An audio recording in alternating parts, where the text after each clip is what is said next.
उद्यानिकी विभाग की लापरवाही के चलते जिले का सबसे बड़ा उद्यान अव्यवस्थाओं का शिकार है। देखरेख के अभाव में 22 एकड़ में फैला बगीचा विकास के नाम पर आंसू बहा रहा है। आलम यह है कि उचित देखरेख के अभाव में पूरा बगीचा जंगल के रूप में तब्दील हो गया और जिम्मेदार महज औपचारिकता पूरी कर रहे हैं। जिले के बुढ़ार विकासखंड अंतर्गत कटगोना उद्यान पूरी तरह से उजड़ने की कगार पर है। उद्यान में मौजूद पौधे अपने अस्तित्व की लड़ाई लड़ रहे हैं। यहाँ ना तो पौधों की देखभाल की जा रही है और ना ही समय पर दवाइयों का छिड़काव। बगीचे में लगभग 350 आम के पेड़ मौजूद हैं, जिनका थाल कई वर्षों से नहीं बनाया गया और ना ही समय पर आवश्यक दवाई का छिड़काव किया जा रहा है। खरपतवार से पटा यह बगीचा पूरी तरह से जंगल में तब्दील हो गया।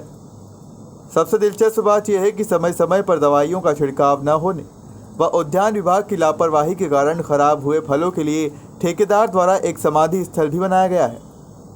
आम और अमरूद के फल के लिए अपनी अलग पहचान बना चुके कटकोना उद्यान अब बदहाली के लिए जाना जाता है, जहां मवेशियों का जमघट लगा रहता है। यहां लोहे के जाली से बाउंड्री तो बनवाई गई है, लेकिन जगह जगह जाली टूटने के कारण बड़ी संख्या में मवेशी प्रवेश कर जाते हैं, जो पौधों को नुकसान पहुंचाते हैं। 3 वर्ष पहले ही फिंसिंग का कार्य हुआ था, जो टूटकर बर्बाद हो चुके हैं। मेरा नाम उदय शुक्ला है। मैंने इस वर्ष फल बहार नीलामी की 1,13,000 रुपये में आम का बगीचा ठेके पे लिया था। ठेका बहुत स्ट्रगलिंग रहा, क्योंकि यहाँ पर चोर, मवेशी, कीटनाशक दवा न डलना, पेड़ों पे थाल न बनना, बहुत बुरी स्थिति है। सरकार यहाँ पर 300-350 पेड़ लगा के भूल चुकी है कि इनका भी ध्यान दिया जाए। मैंने अपनी बात को रखने की कोशिश की, कई पत्र भी लिखे, अभी तक कुछ भी उसका संज्ञान नहीं लिया गया। मेरे तक तो कोई जानकारी नहीं पहुंची कि उन्होंने कोई संज्ञान लिया कि नहीं लिया। मैंने इस वर्ष एक अच्छी चीज़ पहल की थी कि मैं समाज को जहर नहीं बांटूंगा, और मैंने प्राकृतिक आमों को एकदम प्राकृतिक तरीके से पकाया और बेचा भी, जैसे लोगों ने काफ़ी सराहना की है। और मैं ये काम को आगे कुछ वर्षों तक कंटिन्यू करना चाहता हूँ। इसके लिए मुझे आगे क्या क्या कमियां देखने को मिली? कमियां देखने को मिली मेरे को यहाँ पर, जैसे यहाँ पर ना तो पेड़ों पे थाल नहीं बनी हुई। मैं आपको ऐसे पेड़ दिखा सकता हूँ जिन पेड़ों के बीच में दूसरे पेड़ों ने अपनी खरपतवार जो है लगातार इन फसलों को नष्ट करते जा रही है, इनका उत्पादन कम करते जा रही है। अब तो पेड़ों को भी दबाया जा रहा है। पेड़ों में आप देख लीजिए, सब में दीमक लगी हुई है, छेद हो चुके हैं, बहुत बुरी हालत है। अगर कोई यहाँ पर गुणवत्ता से इनकी जाँच करवाई जाए, जो इनका डिपार्टमेंट है, तो मालूम पड़ेगा कि यहाँ पर कितनी कमी है। तकरीबन यहाँ पर 10 लोगों का स्टाफ है। सरकार 3 लाख रुपये का वेतन देती है, पर काम आप अपनी आँख से देख सकते हैं। प्रशासन से क्या मांग है? प्रशासन से मांग है कि इस शहडोल की सबसे बड़ी नर्सरी, जो कि पता नहीं कितना पर्यटक के रूप में ये आगे उभर के आ सकता है, लोगों के बच्चों के मनोरंजन के लिए, लोगों के मनोरंजन के लिए लोग यहाँ पर आ सकते हैं।